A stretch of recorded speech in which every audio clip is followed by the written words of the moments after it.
내년도 정부 예산안에 대한 국회 심사가 시작되면서 시도별 예산 확보 경쟁이 치열합니다. 충북은 1,500억 원 증액을 목표로 잡았습니다. 충청북도의 의대 정원 확대 건의 대상에서 제외된 건국대가 충주 의료를 책임지겠다며 충북도청을 직접 방문해 지원을 요청했습니다. 김치 냉장고는 스탠드형보다 뚜껑형 제품의 전기요금이 40% 이상 적게 드는 것으로 조사됐습니다. 용량은 스탠드형이 더 컸습니다. 시청자 여러분 안녕하십니까? 계속해서 뉴스데스크 충북 소식입니다. 내년도 정부 예산안에 대한 국회 심사가 시작되면서 시도별 예산 쟁탈전도 막이 올랐습니다. 충청북도는 청주공항 주기장 확충 등 150억 원 규모의 핵심 현안들을 줄여 본격적인 예산 확보 경쟁에 뛰어들었습니다. 정재영 기자가 취재했습니다. 대통령의 시정연설을 시작으로 예산 국회의 서막이 올랐습니다. 내년도 정부 예산안 657조 원 가운데 충북에 배정된 건 1.3%인 8조 6천억 원입니다.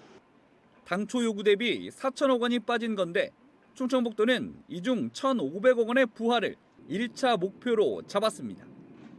360만 시대를 맞은 청주국제공항 시설 확충에 108억 원, 4년 뒤 개교 예정인 AI 바이오 영재고 설계비 35억 원, 여기에 오창 방사관 가속기 구축비 220억 원 증액과 22년 수건사업임에도 설계비만 반영된 중부 고속도로 확장 예산 375억 원 등입니다. 충북에 미치는 영향과 실현 가능성 등 세 가지 기준에 따라 최우선 사업들을 따로 추린 겁니다. 국회에서 한 달 정도밖에 안 되는 시간에 아주 집중적으로 검토되고 반영을 시켜야 되기 때문에 얘기가 안 되는, 그러니까 남을 설득하기 어려운 사업을 갖고서 계속 작업을 해봐야 통과시키기가 어렵거든요. 국회 증액에 열쇠를 쥔 건 증감을 판단하는 예산결산특별위원회와 증액 동의권을 가진 기획재정부 예산실. 예결특위는 각 위원회 의견과 상임위별 예산 심사 결과를 바탕으로 예산 소위를 가동하고 정부를 대표하는 기재부 예산실과 협의를 거쳐 최종 합의안을 만듭니다.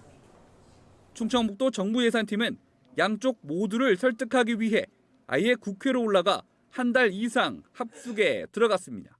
상임위와 예결위원실을 지속 방문하여 우리도 사업을 적극 설명하고 예산의 증액 동의권이 정부에 있는 만큼 중앙부처와 기재부 예산실에 우리도 사업의 증액 반영을 위한 설득 작업을 병행하기 위해 국회 예산 심의기간 서울에서 대응 중에 있습니다. 충북 국회의원 가운데 예산 소위 참여가 가능한 예결위원은 엄태영, 도종환 단 둘뿐입니다. 남은 6의원의 노력과 충북도의 설득 논리가 성패를 가를 것으로 보입니다. 정부의 정책방에 맞는 식으로 논리를 개발하면서 거기에 주민들이 굉장히 이것을 원하고 있다. 그런 것들을 보완을 해서 설득해 나가려고 합니다. 지난해 국회 심사 과정에서 국비 2천억 원을 들린 충청북도. 국회가 처리 시한을 지킨다면 올해 결과는 다음 달 2일 확인할 수 있습니다. MBC 뉴스 정재영입니다. 청주 도심을 통과하는 충청권 광역철도 사업이 예비 타당성 조사 대상에 선정됐습니다. 기획재정부는 제5차 재정사업평가위를 열어 국토부가 신청한 대전과 세종, 충북을 잇는 광역철도 사업을 예비 타당성 조사 대상에 선정했습니다. 이에 따라 한국개발연구원은 조사 수행기관을 선정해 광역철도 사업의 경제성과 균형 발전성 등의 타당성을 판단하게 됩니다. 예타 기간은 보통 9달에서 1년 정도 소요되며 통과하면 사실상 사업 추진이 확정됩니다. 내년 총선 비례대표 선출 방식을 두고 국민의힘과 더불어민주당 양당이 선거법 개정을 합의하지 못하는 것에 대해 개헌 국민연대가 기득권 횡포라고 반발했습니다. 개헌 국민연대는 입장문을 통해 총선 예비 후보자 등록일을 12월 12일까지 선거법 개정이 이뤄지지 않으면 그 피해는 고스란히 정치 신인들과 국민의 몫이 된다면서 양당 기득권의 횡포가 극치에 달하고 있다고 주장했습니다. 이들은 최소 60석 이상 비례대표 선출과 연동형 비례대표제 도입, 위성 정당 방지책 마련을 촉구했습니다.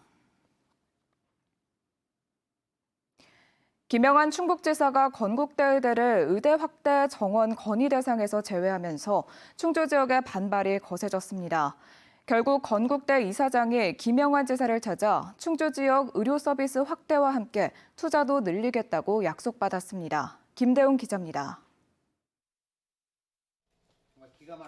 김영환 지사는 지난 17일 정부의 충북 지역 의대 정원 확대를 요청했습니다. 현재 49명인 충북대 의대 정원을 150명으로 늘리고 정원이 50명인 카이스트 의전원과 정원이 70명인 충북대 충주분원 치과대학을 만들어달라는 것이었습니다. 하지만 정원이 40명인 건국대 의대에 대해서는 아무런 언급이 없었습니다. 충주에서 의대 정원만 차지하고 현장 실습과 병원 운영은 서울 위주로 이루어지면서 지역 의료에는 기여하는 게 없다고 본 겁니다. 건국대 서울병원을 위한 대학이 아니라 충북의 의료를 해결하기 위해서 어떤 노력을 할 것인가에 대한 응답이 먼저 필요하다고 생각하고. 하지만 건국대 충주병원 노조는 물론 지역 정치권까지 충주 지역 반발이 적지 않았습니다. 건국대 의대가 제 역할을 하도록 관리 감독을 해야지 괘씸하다고 정원을 늘리지 않으면 의료 공백만 더 심해질 수 있다는 겁니다. 의대 정원 확대만이 지역 의료 서비스의 질 향상과 의료 불균형 해소로 시민의 소중한 생명을 지키는 유일한 방법임을 인식하고 여론이 들끓자 결국 건국대 유자은 이사장이 김영환 충북지사를 찾아왔습니다. 김 지사는 건국대 의대가 지역 의료에 거의 도움이 되지 않고 있다면서 대안을 마련해달라고 요청했습니다. 건국대 병원이 없으면 우리가 좀 정부에 대해서도 이게 좀 의과대학이 없으니까 여기를 좀 신설해달라든지 또는 정원을 더 해달라든지 할 수 있는 그런 요소가 있는데. 이어 비공개 면담에서 유자은 이사장은 건국대가 충주 의료 서비스를 책임지고 최선을 다하겠다고 말한 것으로 전해졌습니다. 의대생 현장 실습을 충주에서 진행하고 충주병원에 대한 투자를 늘리는 방안도 언급한 것으로 알려졌는데 구체적인 방안은 추후 더 논의하기로 했습니다. 건국대는 지난해에도 지역사회 압박에 떠밀려 100억 원을 투자하겠다고 약속했지만 제대로 지키지 않았다는 평가를 받고 있습니다. MBC 뉴스 김대웅입니다. 충북도 내 사립유치원 학부모 부담금이 20만 원 이상 차이 나는 것으로 조사됐습니다. 충청북도 교육청이 충북도 의회에 제출한 행정사무감사 자료를 보면 도내 66 사립유치원의 학부모 부담금은 평균 6만 8,700원이었고 이 가운데 한 유치원은 22만 9천 원으로 가장 높았습니다. 15개 사립유치원은 아예 학부모 부담금을 받지 않고 있는 것으로 조사됐습니다. 도교육청은 학부모 부담금은 사립 유치원별로 자율적으로 결정할 수 있고 교육 프로그램에 따라 차이가 있을 수 있다고 설명했습니다. 충북의 학생 4명 가운데 1명은 아침 식사를 건너뛰는 것으로 조사됐습니다. 충청북도 교육청이 더본 외식산업개발원에 의뢰해 도내 초중고 학생 1,844명을 조사한 결과 27.7%가 아침 식사를 하지 않는다고 답했습니다. 학교별 아침 결식률은 중학생이 32%로 가장 높았고 고등학생 31.7%, 초등학생 20.2% 등의 순이었습니다. 아침 식사를 하지 않는 이유로는 수면 부족이 30.8%로 비중이 가장 높았고 입맛이 없어서, 습관적, 식사 차려줄 사람이 없어서 등의 순이었습니다. 김장철에 부쩍 소비자들이 많이 찾는 게 김치 냉장고죠. 김치뿐만 아니라 다양한 식재료까지 보관하며 여러 용도로 쓰이는데요. 어떤 제품을 어떻게 고르는 게 현명할까요? 이병선 기자가 전해드립니다. 김치만 주로 보관하는 뚜껑형에서 채소나 육류, 쌀까지 넣을 수 있는 다목적 스탠드형까지. 한국소비자원이 주요 브랜드 6개 제품의 품질과 성능을 시험 평가했습니다. 모든 제품이 에너지 소비 효율 1등급으로 표시 등급과 일치했고 김치 용기 내부의 저장 온도도 설정 온도에 맞게 우수했습니다. 다만 연간 전기 요금은 뚜껑형이 스탠드형에 비해 절반 수준으로 적게 들었고 구입 가격 역시 용량이 큰 스탠드형보다 뚜껑형이 절반 아래로 저렴했습니다. 김치 저장 성능은 전 제품 우수했으나 스탠드형과 뚜껑형 제품 간에 에너지 소비량, 저장 용량, 구입 가격 등의 차이가 있었으므로 꼼꼼히 비교해 보시기 바랍니다. 얼마나 많이 보관할 수 있나? 전체 유효 용량은 스탠드형이 뚜껑형보다 2배 이상 컸지만 김치 보관 용량만 비교하면 큰 차이가 없었습니다. 스탠드형은 채소나 육류, 쌀, 냉장, 냉동 등 저장 기능이 다양하고 앱 연동 같은 편의 사항도 있어 필요한 기능을 따져봐야 합니다. 스탠드형 제품은 저장실과 수납 공간이 많아 다용도 냉장고로 활용하기 좋습니다. 김치 저장을 주 용도로 사용하신다면 뚜껑형 제품이 구입 가격과 전기요금이 저렴해 경제적입니다. 소음은 모든 제품이 속삭이는 소리 정도로 조용했는데 스탠드형은 삼성, 뚜껑형은 위니아 제품이 상대적으로 적었습니다. 한편 LG전자 스탠드형 제품은 사용하지 않는 저장실에 전원을 꺼도 소비 전력량이 줄지 않아 개선 조치됐습니다. 소비자원은 김치냉장고 주위의 온도가 올라가면 연간 전기요금이 최대 2.6배까지 늘어날 수 있다며 통풍이 원활하고 직사광선이 비치지 않는 곳에 설치할 것을 권했습니다. MBC 뉴스 이병선입니다. 지난 8월 진천 선수촌 입촌 도중 행인을 치고 달아난 의혹을 받던 전 수영 국가대표 황선우가 무혐의 처분을 받았습니다.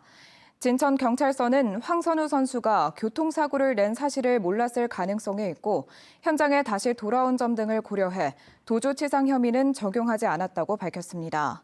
다만 시속 60km 구간에서 150km로 과속하다 사람을 다치게 해 교통사고 처리특례법 위반 혐의를 적용해 불구속 송치했습니다.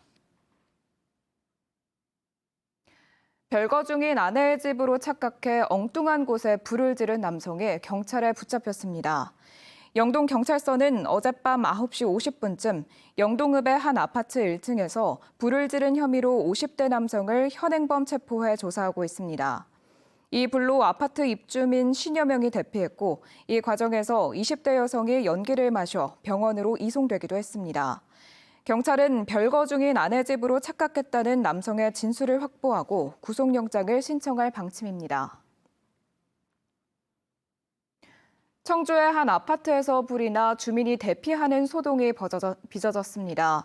오늘 오후 2시쯤 청주시 수곡동의 15층짜리 아파트 7층에서 불이 나 10여 분 만에 진화됐습니다.